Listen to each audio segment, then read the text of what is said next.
if you think this is going to be an apology video, you're in the wrong place. It's not that kind of setup, people. We're not gearing up for that, no. Today's video is the video that I've been saying I've been wanting to making, but of course, a bunch of drama got in the way. But it's over with for now, so today's going to be different from the usual me ranting at people being dumbasses. It's not going to be me talking about books either. It's I've talked about a lot of things on this channel, a lot of stories, and no one's commented this question at all. I'm sure a lot of you probably wonder, why do I wear sunglasses? And there is an answer for that question. And it's also part of the question of, why don't I use my real name?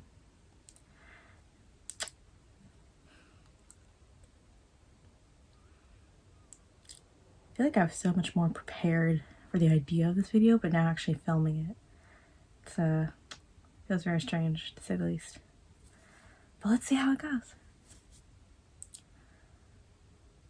I'm gonna start from the beginning, and it's gonna be a bit of a, just bear with me, and trigger warning for anyone who's been through. Just trigger warning if you don't do very well with uncomfortable subjects, and just especially if this is something personal to you as well. And we all imagine our first love you'll be with forever, or it'll be something so special. And for me at first it was. I knew who I considered to be at the time my first love in elementary school, and we were just friends. In elementary school, and middle school, and basically high school as well, I was always in the special education classes. And, those classes weren't very large. There was only a few select number of people. And of course, we were lovingly referred to as the sped kids, but that's another story. And there was very few girls in those classes. I was one of very few, and as little elementary school boys were very enamored with me. And there weren't, like I said, there wasn't too many actual girls for me to be friends with in the class, so I was mainly friends with a lot of boys in elementary school. Even though they all pretty much had a crush on me, but I considered them friends, at the time. And he was my friend. And I remember even when we were graduating from elementary school, I wrote my number down on this huge piece of paper and everything, so we could still talk. We went to the same middle school together, and I had a lot of trouble making friends in sixth grade. So once again, he was almost like one of my only friends in school. Even though I made a few select ones, he always seemed to be the closest. And it was in those first few months of sixth grade where I started having feelings for him. And I think, he definitely did too, and I think we both kind of knew that, because all of a sudden I started hugging him every time we'd leave after school. And he actually asked me out on Valentine's Day, even though I was planning on doing it first. And I remember at the time I was very happy. I was like, oh my god, I have a boyfriend. He got me, it was the day before Valentine's Day. He asked me out the day before, because that Valentine's Day, I remember I was wearing this dress with hearts on it that I loved. And he got me these chocolates with a bear. And at the time, even though my middle school was pretty large and was a mixture of different people from different schools and stuff, there was quite a few people that we went to elementary school with there, and they were all like, oh my god, you guys are dating. Immaturely, but they were like, oh my god, you guys are dating, do you guys kiss? Just middle school bullshit like that. And we were in sixth grade.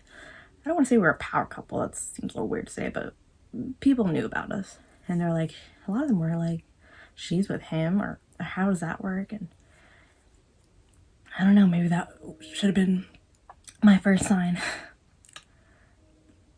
Anyway, we were together, and I was sixth grade, I was 12, and at 12, you go through a lot of crazy stuff in your head, amongst other things. And I didn't feel like I was ready for a relationship at one point. So it's a little embarrassing, but I asked, this girl wasn't my friend, but in middle school you have basically what I refer to as lunchbox friends. You're friends until 3, you talk to each other and act cool until 3 o'clock, but you don't exchange numbers or do anything outside of school. But I still have bad anxiety, but even then I feel like it was so much worse. Like, I actually asked her to go up to him and tell him that I wanted to break up. And that's what happened. And then at the end of the day, he was like, oh, why didn't you say anything to me? He's like, oh, I couldn't face you. And he was actually pretty cool with it at the time.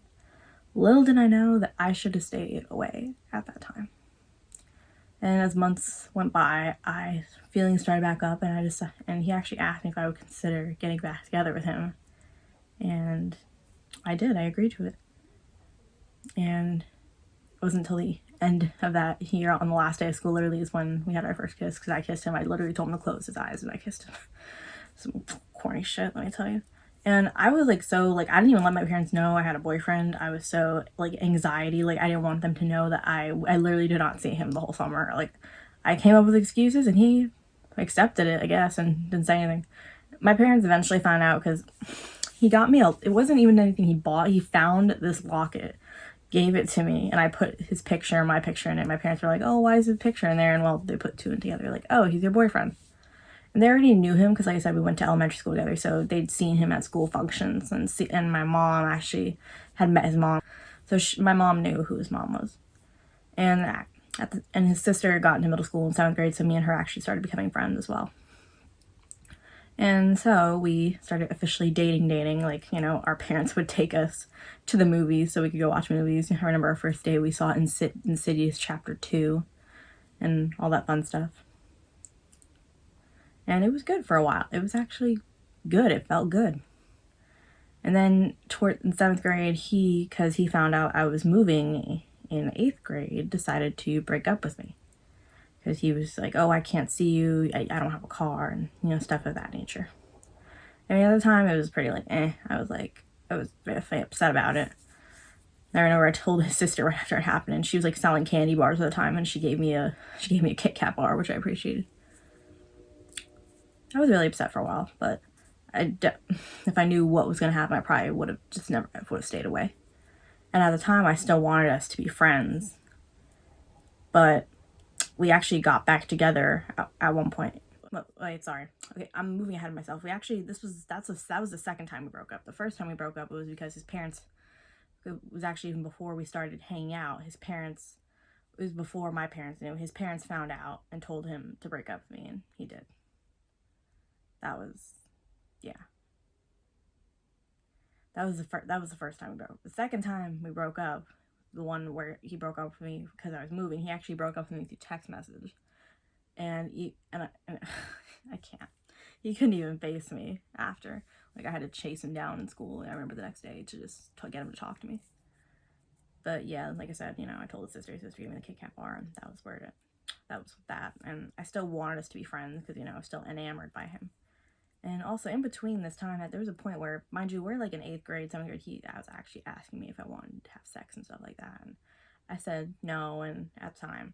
But he kept, like, bringing up the subject. And there was one point where his birthday was coming up. And I'm actually glad my mom didn't let me go to his birthday because she didn't want me going over boys' house, no matter if I was dating them or not at the time. And I actually am glad that she didn't let me go, because I kind of have a feeling had I gone over his house, something would have happened.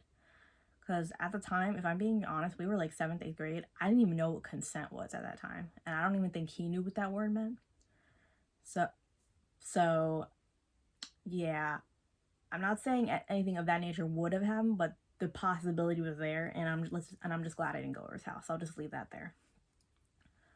So after that, like, after we'd broken up that last time, like, I kind of was just like, okay, whatever. And I was trying to date other kids in school, but they didn't want to really date me because I was strange. I'm still strange, but they couldn't handle all this at that time. So, but, you know, I was still moving on with my life, and he started what I thought dating someone else for a little bit, and I guess they broke up. Then he actually asked if he could come over my house, and he asked if he could come over my house, so I let him. I told my mom we were just going to be outside in the backyard. He was saying how he missed me and he wanted me to get back with him.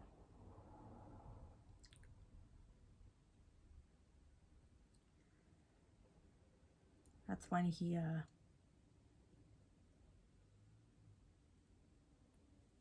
was talking about how he tried to kill himself, and he was showing me the scars of where he'd cut himself, but it looked like scratch marks, but, you know, I didn't say anything.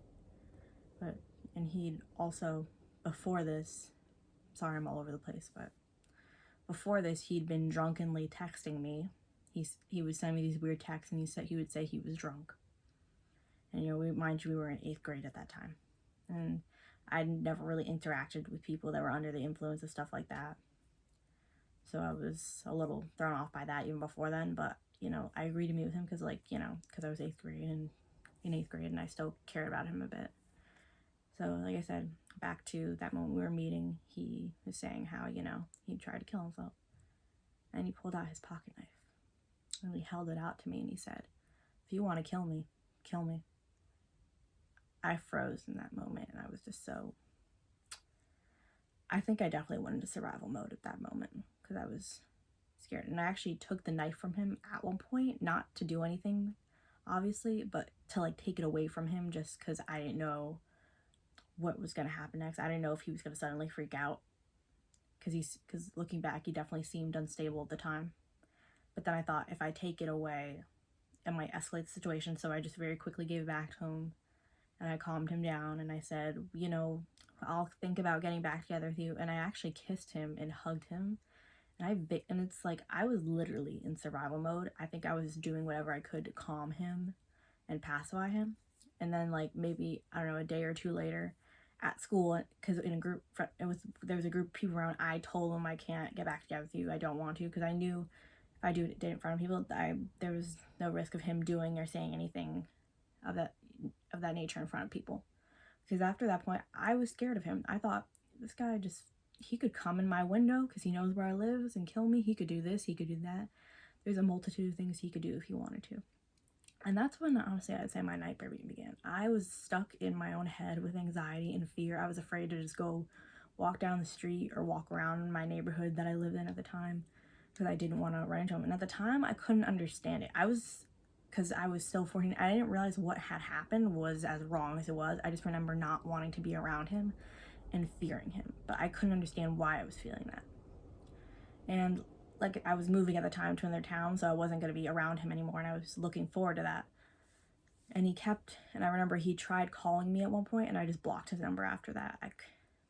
This is after I already finished school. In the last days of 8th grade, I actually was talking to somebody, and he was with somebody else at that time as well. And I remember at the school dance, for my 8th grade dance, I was dancing with this guy, and he came up to the guy. Mind you, he had a girlfriend, and he whispered something in his ear. To this day, I have no idea what he whispered in his ear. I didn't even ask the guy what he said to him, and I have no idea. And at that time, after we graduated, I was still kind of talking to that guy, but I didn't realize how my trauma was making me afraid to even interact with any guy or have anything romantic with anyone. So I'll be honest, I freaked out. I said I can't do this, and I blocked him. I ghosted him, this kid, before being ghosted was a word. And I feel bad looking back at it now, but I've heard he did some stuff, or he wasn't the best person in high school from a friend that I used to have, so I don't feel too bad about that. So I guess I dodged a bullet there too. Anyway, so I graduated middle school. I didn't hear from my ex again. I was in freshman year was a living hell for me. Not because I was being bullied or anything like that, but I was a new kid in a new town, in a new school where everybody knew each other. I had so much anxiety. I was still scared of seeing this kid, and I was also dealing with other childhood trauma issues, which I'll get into another day, and it was bad. It was very, very bad. I was just mentally not in a good place, or emotionally.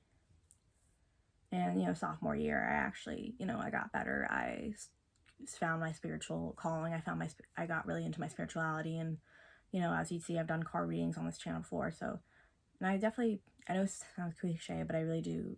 God saved me, my guardian angels, spirit guides, Jesus, and the universe. They all saved me. They did, and I'm so grateful to them.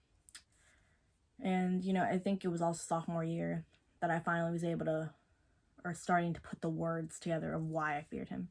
Because normal people don't pull knives, no matter what the circumstances, on someone they claim to love. And I realized what I experienced was a form of domestic violence.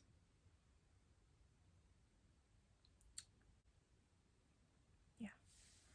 And actually, it was my sophomore year. I started dating this other kid who was from the town I lived in, before. We actually had gone to elementary school together as well. We were friends. In elementary school, he was my quote-unquote boyfriend. We call each other boyfriend and girlfriend. You know, we would write little stuff to each other and sit next to each other. But, you know, it was elementary school stuff. He messaged me on Instagram, and at first I didn't answer because I honestly wanted to dissociate myself from anything with where I used to live. Like, I even stopped talking to friends I had made in that town. Like, I wanted to leave everything behind and dissociate myself from everything having to do with him, with my ex. Like, it was bad.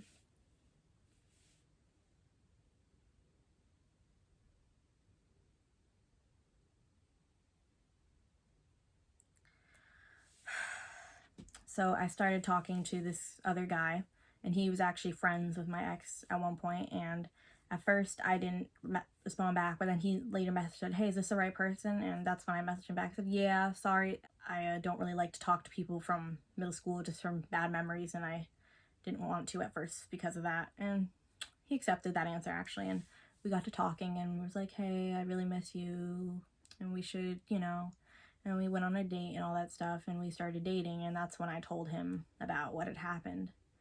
And he said that that my ex had been acting very erratic and crazy, and that he was going to this school that, it's not the worst school, it's like a private school, but a lot of, basically it's like people that aren't really doing well go there. Basically a lot of bad kids end up there, and like it takes a lot to get expelled from there. And he got expelled from there. And my other ex, the one the good, we'll call him the good ex, bad ex. Bad ex obviously is the asshole with the knife, and good ex is the other guy I'm talking about. The good ex said that, like, he wouldn't, because at the time they were still friends, that he would not tell him what he did to get expelled, but he knew it had to be bad, that he wouldn't tell him. And he said that my bad ex, he was talking about knives and guns and stuff about video games, and that he was just acting very erratic. And at the time me and my good ex started dating, they were still kind of friends, but he was already distancing himself from him. And he said, "No, I'm going to tell him that we're seeing each other." And I'm like, "Okay." And he said that he told him, and he said, "Well," and my good ex said that my bad ex said, "Well, I mean, I'm glad if anyone's dating her, it's you, even though I am so upset. And that can you talk to me, or give her a message?" Because also at this point, he also tried to follow me on Instagram, and once again, I freaked out. I blocked him and changed my whole profile picture because of that. And, you know, I had blocked his sister years ago, which, even though I liked her, like, you know, sorry, but when you, especially in that situation, you break up with the family as well. But anyway, yeah, I just freaked out, and I told my good ex to give him this message that I forgive you, but I never want to talk to you again. And he did, and that's where they left it. And they didn't talk again after that. And I told my good ex, I said, he said that my bad ex wanted to actually have a conversation, like call, but I said no. And my good ex was like, "Are you sure?" And I said, and this is all in text message, I said, "He did some damage that can never be fucking repaired." And I meant it.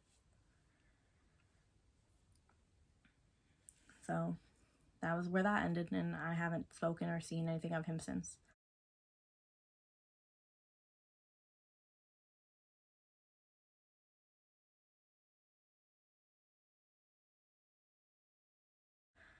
And me and my other ex, the good one, we did break up eventually, but nothing to do with him. We broke up because of other reasons. Because, you know, in high school, you know, you're with somebody and then just you lose feelings, and that's what happened.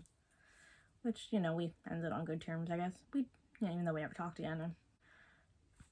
I don't know, last time I saw one of his videos, he looked like he was going through it, but that's a whole other story. And so, when I decided I was to do YouTube, I had a fear of even putting my face on camera or putting my name out there, because even though he technically couldn't contact me, I was always afraid of him trying to get back and contact me, or him even seeing my face, or somehow finding out, even just seeing me in a video, knowing where I was and stuff of that nature. So that's when I came up with the idea of the sunglasses, and then just using an alias. And, you know, that's what I've done these past few years. And even though it's been years since then, you know, I'm 21 now. This was back when I was 14. It still haunted me, honestly. And, you know, I know some people think, oh, that's not that bad, but I mean, trauma affects everybody differently. Like, I don't think you would like if somebody that you think you love just pulls a knife out, saying, hey, you want to come kill me, kill me. Like, and I remember it was actually a conversation with my friend Nani's. We were all, because I gotten to the point now where I can tell anybody about this. I used to not want to talk about it, or I only told a select number of people. But now I'm fine with talking about it. My friends know.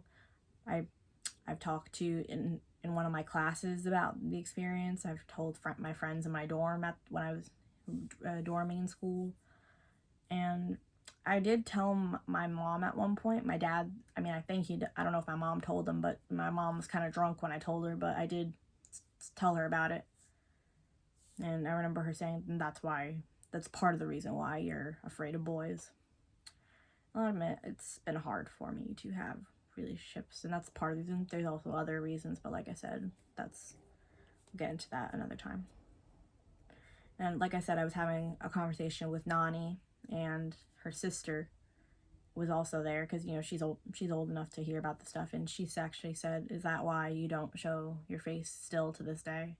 Because of that. And didn't, you know, I think after a while I kind of just reasoned, oh, this is my persona. But even all these years later, I still don't want to show my face or to say my name because of that.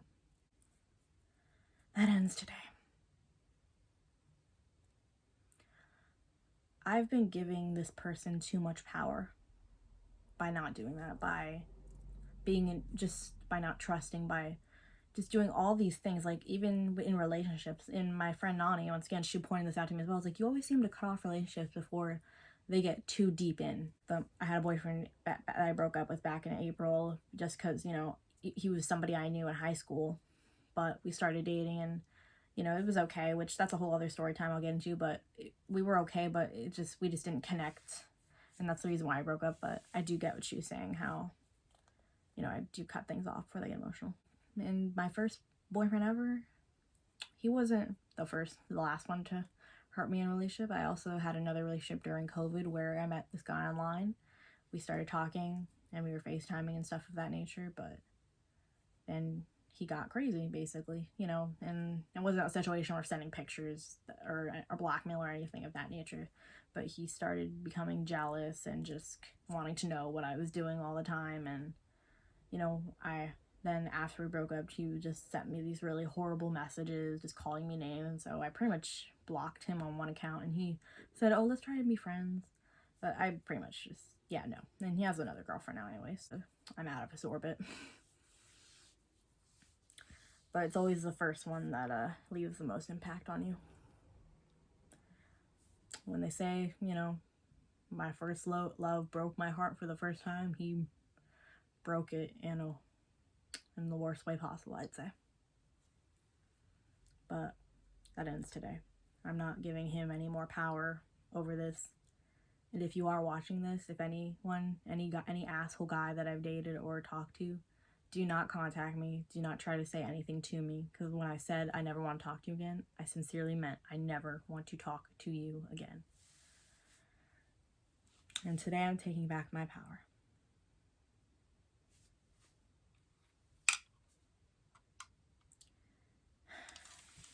My name is Yazzie. You want to still call me Mercy? That's fine.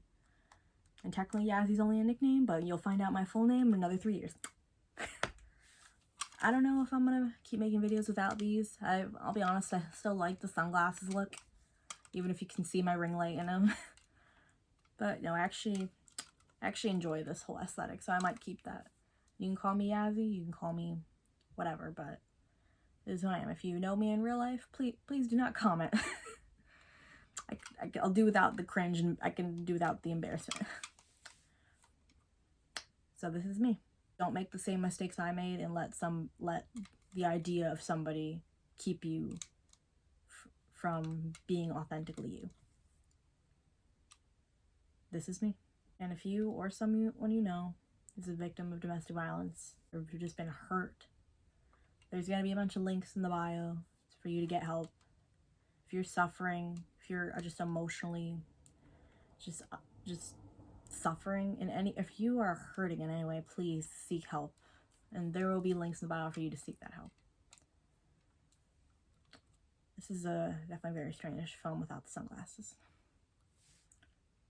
But this is me. I think after this I'll definitely start doing more story times about my personal life and stuff of that nature. And, you know, I'll definitely still be making my little rant videos. And if any of you got anything negative to say about my story, or me talking shit, or calling people out on their bullshit, being real, well, that's all I gotta say. So, my name is Yassie, and this is me.